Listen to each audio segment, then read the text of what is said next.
Hey friend! Today we dive into an often overlooked but very important set of sounds, the nasal consonants.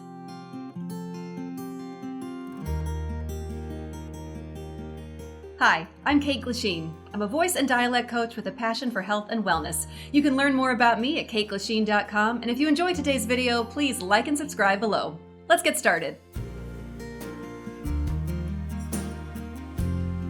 So, nasal consonants.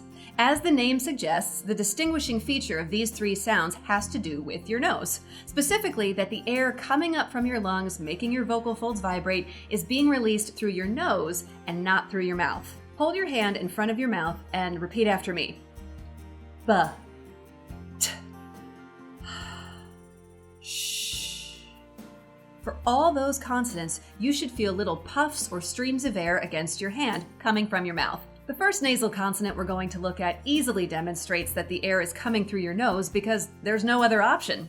The first consonant is m, or an M sound. If you place your hand under your nose, mm, you'll feel the breath coming out on the back of your hand, and obviously nothing is coming out of your mouth because your lips are closed. The other two nasal consonants are a little less obvious because your mouth does stay open as you produce them. The next sound we'll look at is n, or an N sound. Mm. Now you might be able to tell that the tip of my tongue is up on my alveolar ridge, or that gum ridge above my upper teeth. If you place your hand under your nose while creating an N sound, you'll feel again that breath coming out on the back of your hand, but nothing coming from your mouth. So let's try that.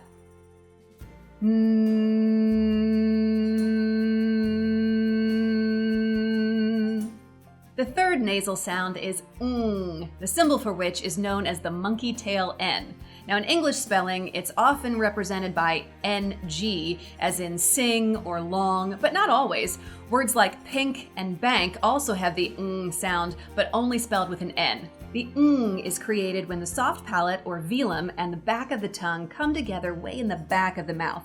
Now it's important to recognize what the sound is just by itself. There are some dialects in the United States who will add a sort of shadow G, a little g sound to the end of it, ng. And so you might know someone who says sing, long, but the sound by itself is just ng.